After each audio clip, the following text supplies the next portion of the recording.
Procrastivity. For my money, working with adults with ADHD over the past 25 years, procrastination in some form is probably one of the primary, if not the central presenting problem in some form, and something for which individuals seek help. I did not invent the term procrastivity. As much as you can believe it, the Internet Urban Dictionary says it's been around since about 2010. But procrastivity is avoiding a higher priority task by engaging in a lower priority, less time urgent, but still productive endeavor that is ultimately self-defeating. So what does it look like, though? What are some examples? Right now, for those of you listening to the recording, I'm showing a picture of a tax form. We've just gotten through tax season. So people might have had goals to say, I don't want to wait till the last minute this year. I want to get started late March, early April. Saturday morning, 10 o'clock, I'm going to start working on my taxes and get a head start.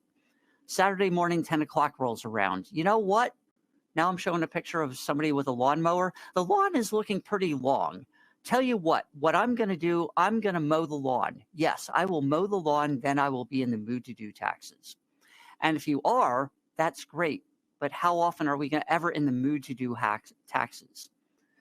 Also, the next week, picture of somebody reading the news on a tablet. Yeah, I should be an informed citizen. The election's coming up. Now there's a picture of a lawnmower with a guy sprawled on the lawn.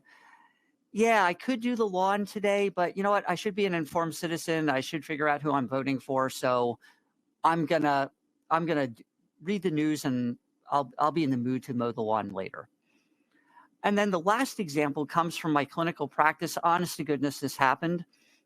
So I was working with a woman who worked in a lab, a bench science lab, and she had to prepare an article for a lab meeting the next day. And she hadn't started it, but she had a plan.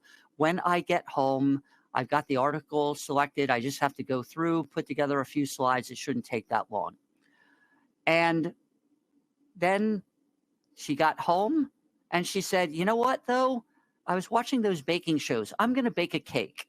Yes, let me bake a cake. And I'll have plenty of time. One thing led to another. And she ended up spending most of the evening, working on the cake, figuring out what to make, what to put in it, things like that. And at the next meeting, when I'm talking with her about procrastivity, and, she had covered it with her before, she actually pointed out when we're debriefing how this happened. And she said, and Dr. Ramsay, I'm diabetic. It's not like I was going to eat the cake, or it wasn't for a neighbor or nephew. I just saw the shows and I wanted to do it. And that's how powerful procrastination and procrastivity can be, that how far we'll go to get out of doing something. And it doesn't go away, but we just want to get out of it right now.